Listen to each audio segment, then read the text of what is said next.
두 번째는 이제 한 명 회사의 이 조직 변경에 대해서 보도록 하겠습니다. 한 명 회사의 조직 변경 중에서 첫 번째 이 정관 변경인데, 자, 우리 규정에 의하면, 상법의 규정에 의하면 총 사원의 동의가 있어야만 정관을 변경할 수 있다라고 하고 있습니다. 왜 그런 거 아니? 한 명 회사는 무한책임 사원만으로 구성된 회사이기 때문에 그 무한책임 사원의 총 동의가 있도록 해야만 그 변경을 할 수 있도록 한 것입니다. 자, 이거는 의무법규임으로 인해서 정관의 규정에 의해서 요건을 완화시킬 수도 있습니다. 예컨대 우리 상법에는 총 사원의 동의라고 있지만 예컨대 총 사원의 3분의 2라든가 이런 식으로 그 요건을 완화할 수도 있다. 이렇게 하는 것입니다. 이제 총 사원의 동의를 요하지 않고 바로 정관 변경의 효력이 발생하는 경우는 어떤 경우냐면 사원이 사망하든가 이mit회사, 제명 등의 이런 경우는 총 사원을 받을 수가 없잖아요. 그래서 그러한 사유가 발생한 경우는 정관 변경의 효력이 발생한다.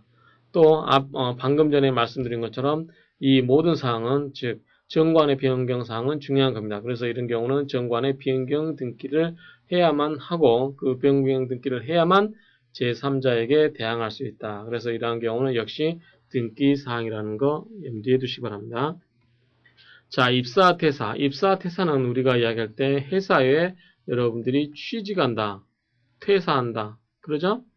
자, 이런 거는 우리가 말하는 상법에서 말하는 입사, 퇴사의 개념이 아닙니다. 우리가 회사에 취직하거나 퇴사하는 것은 회사에 고용된 원으로서 회사에 고용되거나 회사의 고용으로부터 해제되는 거죠. 그렇지만 우리가 말하는 입사, 퇴사하는 것은 뭐냐면 한 명 회사의 사원이 되는 겁니다. 사원이 되는 건 뭐냐면 곧 무한책임 사원이 되는 거죠. 자, 무한책임 사원이 되기 때문에 뭐 합니까? 이거는 출자를 하는 거죠. 출자를 해서 회사에 경영도 하고 집행도 하고 대표도 하는 거지만 일장으로 우리가 회사에 취직하고 회사로부터 퇴사하는 거. 이거는 우리가 말하는 회사에서 말하는 입사, 퇴사 개념은 아니다. 회사에서 말하는 입사, 퇴사 개념은 사원의 주주로서 또는 출자자로서에 참여하는 것을 말한다. 이렇게 이해하시면 되겠습니다.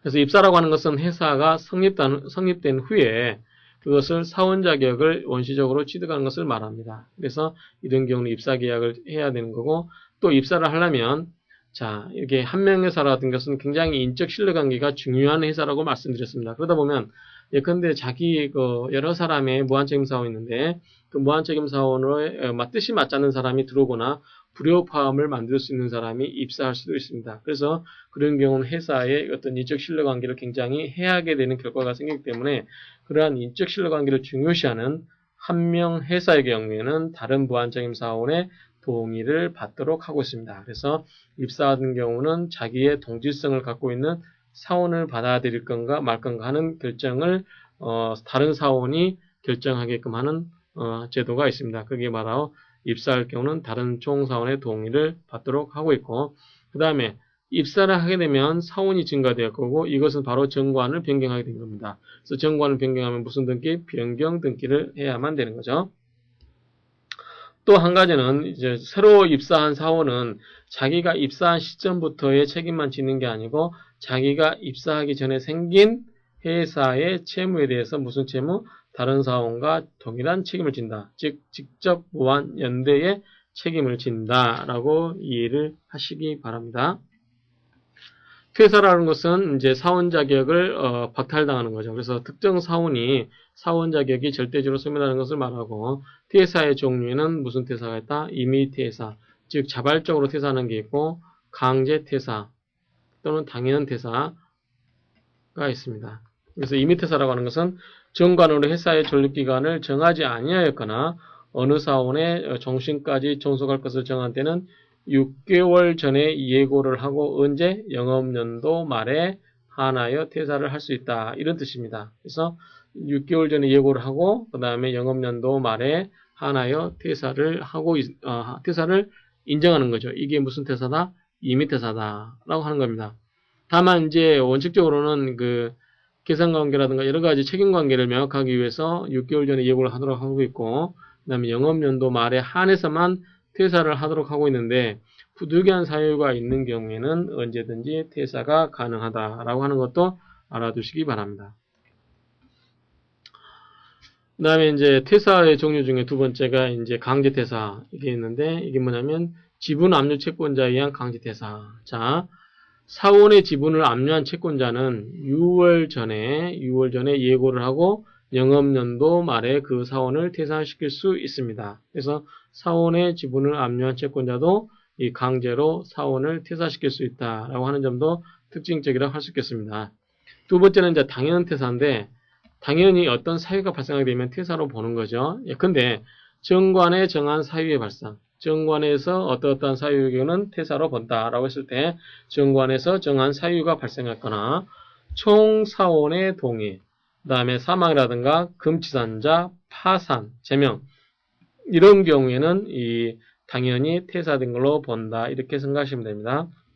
그 다음에 회사 계속의 부동의 이게 무슨 뜻이냐면 자, 한 명회사 사원이 무한책임 사원이 3명이 있었습니다. 근데 중간에 이렇게 A, B, C, B와 C가 이렇게 퇴사를 하게 됐습니다. 그러면 한 사람만 남아있으면 자, A 무한책임 사원 이런 경우 한 사람만 남아있거나 그런 경우는 원칙적으로 한 사람이 남게 되면 이런 경우는 해산 사유가 된다고 그랬잖아요.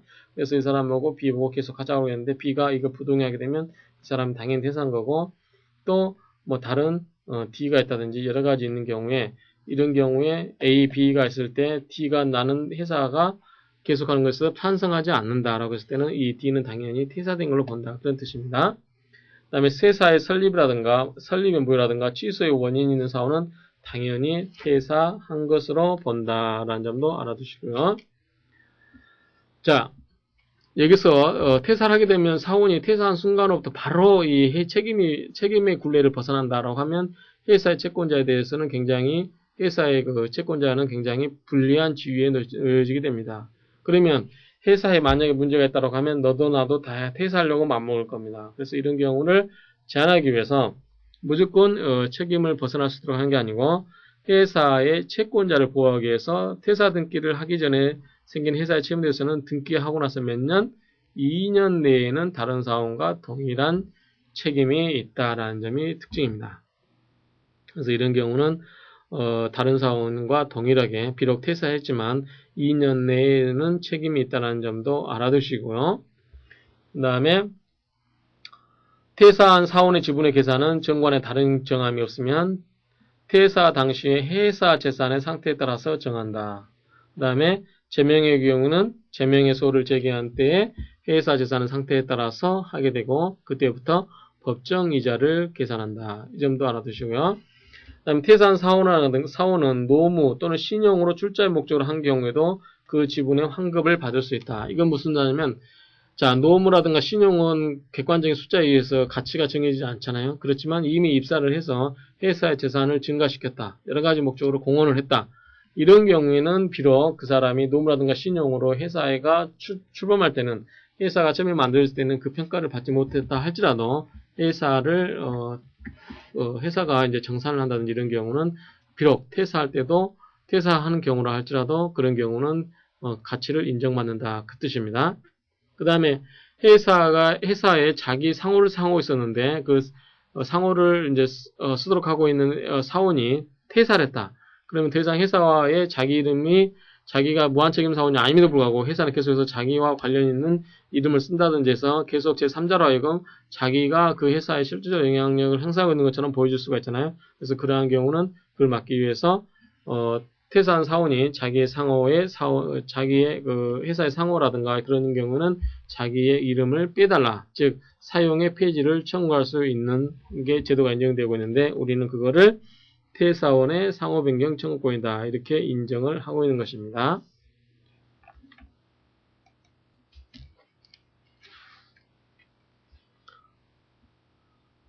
이제 조직 변경 합병에 대해서 보게 되면 이 합병은 회사법 총칙 시간에 설명드린 것처럼 보통은 이제 대표 합병할 회사 이렇게 두 회사가 이렇게 있으면 이 두 A 회사와 B 회사가 있으면 각각 대표 기관 간의 합병 계약을 체결하고 합병 결의를 할 것이고 그 다음에 합병함에 있어서 채권자 보호 절차라도 거치고 마지막에 합병 등기를 함으로써 이 진행이 됩니다.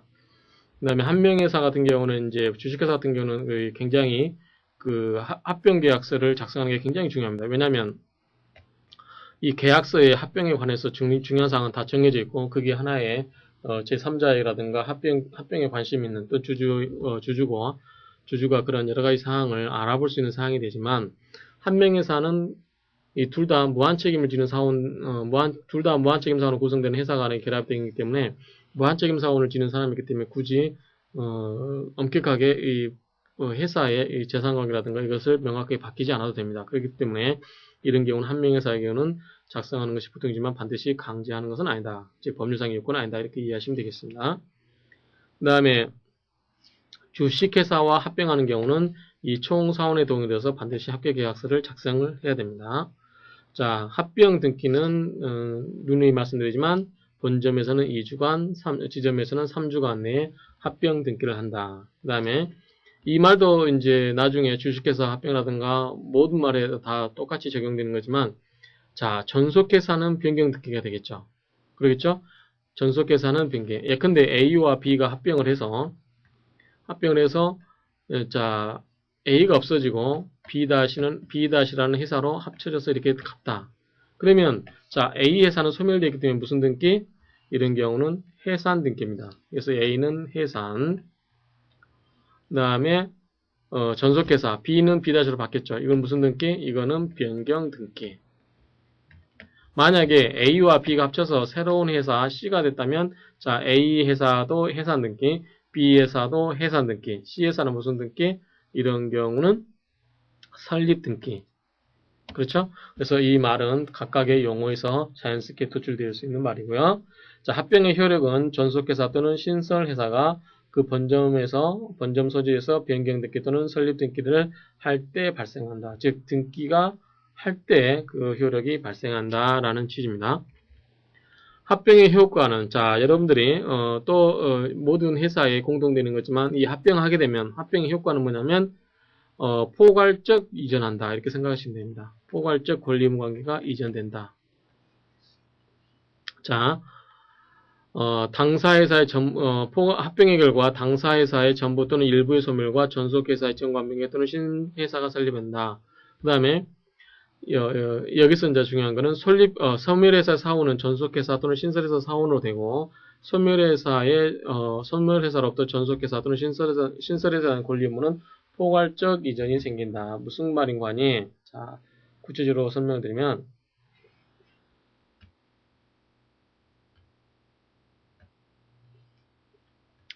A라는 회사와 B라는 회사가 합쳐져서 C로 갔다. 자, C로 갔다. 그러면 A 회사라든가 B 회사의 전부 이 회사는 소멸되겠죠. 그러면 해산 등기를 각각 할 것이고, 그러면 A의 주주가 있고 B의 주주가 있는데 이 주주들은 어떻게 하냐?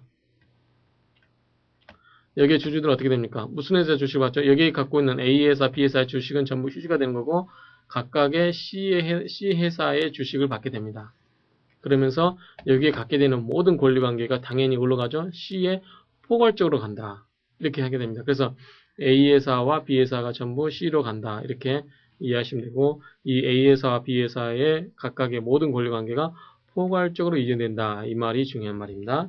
그 다음에 이렇게 갔는데 절차의 흠결이 있거나 그 다음에 불공평한 경우 예컨대 A와 회사의 B의 주주 간에 차별대우한 경우 예컨대 여기 A 주식 한 주에 C 회사 주식을 한 주 A 회사, B 회사 똑같은 주식인데 그 다음에 A 회사의 주식은 0.5주에 여기 한 줄 줬다. 그러면 A와 회사가 비슷한 회사라고 하면은 각각 1대1대1 줘야 되는데 0.5주 한 주에 0.5주에 C 회사 주식 한 주를 준 경우는 B 회사의 주주에게 과다한 이익을 준 거죠.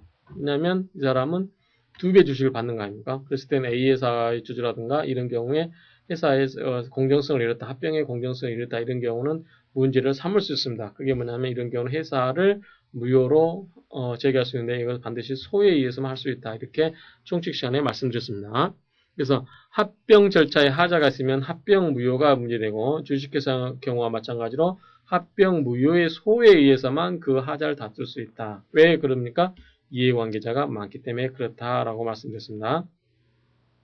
소의 제기권자는 각 회사의 사원, 청산인, 파산관계인 또는 합병을 승인하지 아니한 회사 채권자가 그렇다는 거.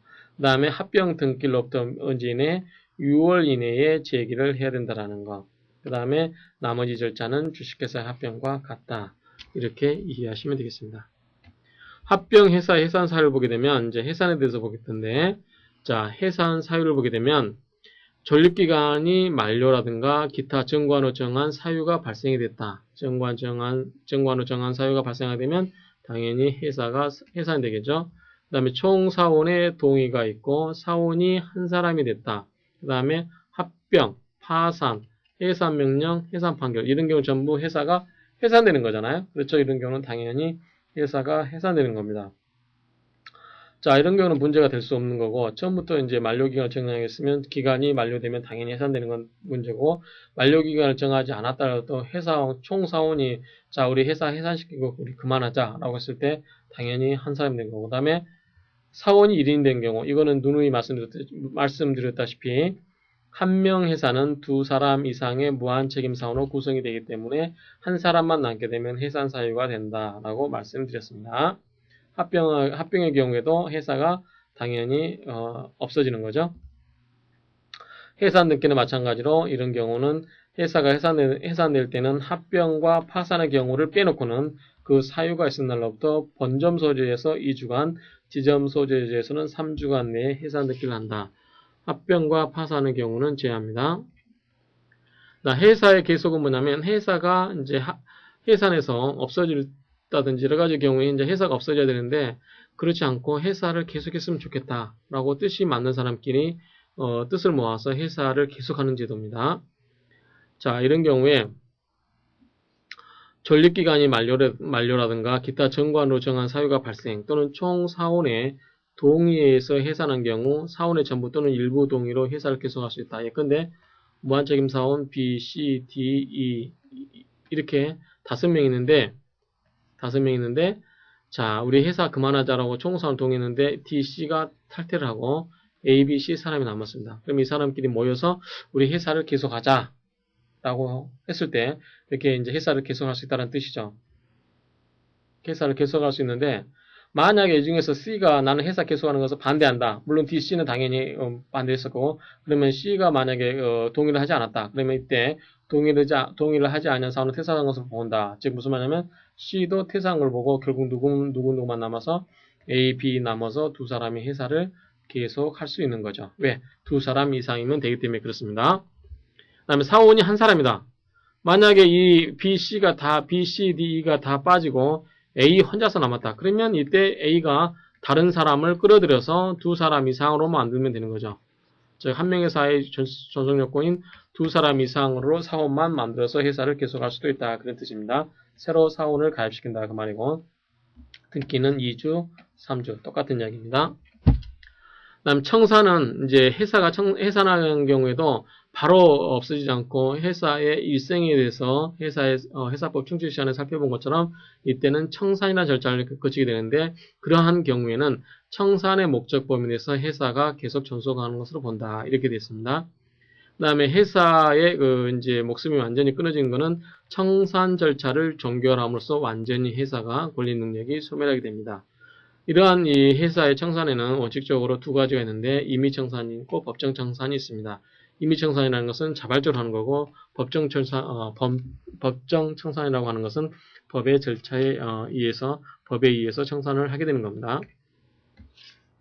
자, 먼저 임의청산을 먼저 보게 되면 자, 임의청산이라고 하는 것은 뭐냐면 법정 절차에 의하지 아니하고 정관 또는 총사원의 동의로서 정한 방법에 따라서 회사의 재산을 처분하는 것이다. 이렇게 됐습니다. 그래서 이제 예컨대 사유를 보게 되면 회사의 존립기간을 정해놓은 경우는 그 기간이 만료된다든지 정관으로 일절장 경우는 회사가 해산한 걸 본다든지 그러한 경우에 임의적으로 회사가 해산되는 거가 있고 또 하나의 방법은 이 정관을 정하지 아니하였다 할지라도 총사원이 동의로 회사를 해산할 수 있습니다.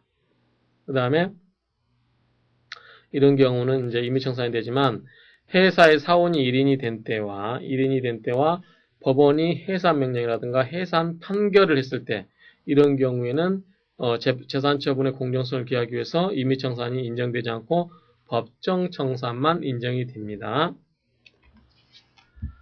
그다음에 청산 절차를 함에 있어서는 여러분들이 이제 그 회사의 이해관계에 있는 회사가 없어지기 때문에 그 회사의 이해관계인이 여러 있을 수 있지 않습니까? 그래서 그 이해관계인의 채권자 보호 절차, 즉 회사의 채권자 보호 절차가 중요하게 됩니다. 그래서 이러한 경우는 일정한 절차에 거쳐서 회사의 채권자를 보호하는 절차를 마련하도록 하고 있습니다. 그래서 예컨대 회사는 해산 사유가 발생한 날로부터 2주 내에 회사의 재산 목록과 대차 뒤집표를 작성해서 이런 것을 각 회사 채권자에게 최고하고 비현재 또는 담보를 상당한 담보를 제공하거나 상당한 재산을 회사에 신탁하도록 하고 있습니다. 그 다음에 이제 여러 가지 이런 경우는 회사 채권자는 거기에 대해서 뭐 여러 가지 회사 채권 절차 보호 절차를 위반한다든지 그럴 경우에는 그 처분의 취소를 법원에 청구할 수 있고요. 그 다음에 그러한 처분의 취소는 원인을 안 날로부터 1년, 처분이 있은 날로부터 5년 내에 제기하도록 하고 있습니다. 그래서 이러한 취소라든가 원상 회복은 모든 채권자의 이익을 위해서 효력이 있다라고 되어 있습니다. 그 다음에 청산을 하게 되면 그 중요한 서류 관계를 보존하도록 하고 있는데 장부라든가 이 서류를 보존하도록 하고 있습니다. 그래서 이런 경우는 이제 청산인은 그 임무가 종료한 때 지체 없이 계산서를 작성해서 각 사원에게 교부하고 승인을 구해야 되고요. 계산서를 받은 사원이 1월 이내에 이의를 제기하지 아니하면 그 계산을 승인한 것으로 봅니다. 다만 청산인이 부정행위가 있을 때는 그렇지 아니하다. 즉 이런 경우는 1월이 지나가더라도 승인하지 않는 것으로 볼 수 있다. 그런 뜻입니다. 그 다음에 이제 청산 정결의 등기는 본점 소재지에서 2주간, 지점에서 3주간 이런 경우는 똑같은 거고요. 그 다음에 이제 청산인 임무가 종료되는데 회사의 그 장부라든가 영업, 청산에 관한 중요 서류는 10년간 보존하고 있고 전표, 기타 이수한 서류는 5년간 이를 보존하도록 하고 있습니다. 이거는 상법 총칙 시간에 배운 학생들도 있겠지만 아마 33조인가 보면 영업, 기타 중요한 서류는 10년간, 전표, 기타 서류는 5년간 이 규정이 있습니다. 그래서 이 같은 맥락으로 보시면 되겠습니다. 그래서 청산인의 이 장부 보존이라든가 이런 경우에도 중요 서류는 10년, 기타 전표라든가 기타 유사한 서류는 5년간 보존하도록 하고 있습니다. 법정 청산이라고 하는 것은 법정 절차에 따라서 하는 청산 절차로서 정관 또는 총사원의 동의로 회사의 재산의 처분 방법을 정하지 아니한 때는 합병과 파산의 경우를 제외하고는 법정 청산을 하도록 하고 있습니다. 자, 법정 청산 사유를 보면 앞에서 잠깐 임의 청산에서 예외 사유를 봤을 때 보았겠지만, 자, 임의 청산 방법을 정하지 않는 경우는 역시 법정 청산의 방법에 의하고요. 그 다음에 사원이 한 사람으로 된 경우, 그 다음에 법원의 해산 명령하고 해산 판결에 의한 경우, 이런 경우는 반드시 법정 청산에 하도록 하고 있습니다. 왜 그런다고 그랬죠? 공정성을 기하기 위해서 그렇다라고 말씀을 드렸습니다. 청산인. 자, 회사가 해산하게 된 때는 총사원의 과반수로서 청산인을 선임합니다. 청산이 없는 경우는 업무집행사원이 청산인이 됩니다. 그 다음에 회사의 사원이 1인으로 되어 해산한 때와 법원의 해산명령 또는 해산 판결에 의해서 해산한 때는 언제나 이 법원에 의해서 청산인이 선임하게 됩니다. 해임은 이 사원이 선임한 경우는 총사원의 과반수. 아까도 총사원의 과반수로 청산인을 선임하기도 하고 또는 해임도 과반수로 총사원의 과반수 결의로 해임할 수 있고 기타 이해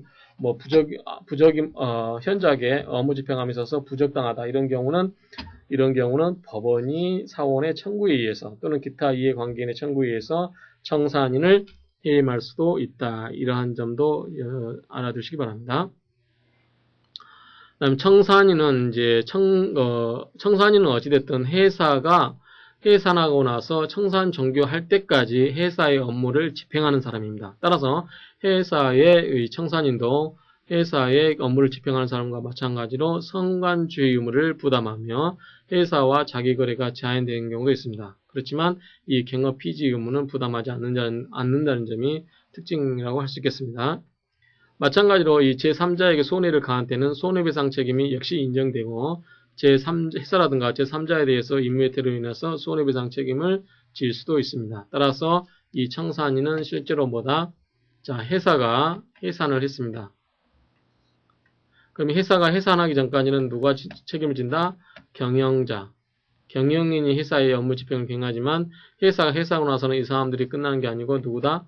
청산인이 이 업무를 한다. 그래서 청산인이 회사의 해산을 종결할 때까지는 경영, 즉 업무 집행인하고 똑같다. 즉 청산인은 업무 집행인하고 동일한 권한이 있다. 다만 업무 집행 권한인은 여기에서 경업피지 의무가 있지만 청산인은 경업피지 의무를 부담하지 않고 나머지는 뭐 회사에 대한 책임이라든가 제3자에 대한 책임은 거의 비슷하다. 이렇게 생각하시면 됩니다. 자, 법정 청산에 의해서 청산 사무를 해야 되는데 첫 번째가 이 재산 목록을 작성해야 됩니다. 그래서 청산인은 취임한 후 지체 없이 회사의 재산 상태를 조사하고 재산 목록과 대차 대조표를 작성해서 각 사원에게 교부를 해야 됩니다. 임의청산과 같죠? 그 다음에 청산인은 사원의 청구가 있는 때는 언제든지 청산의 상황을 보고하도록 할 수 있습니다. 보고해야만 됩니다. 그 다음에 청산 사무의 범위는 현존 사무의 종결, 채권의 추심과 채무의 변제, 재산의 환가 처분, 자녀 재산 분배에 관한 것이다.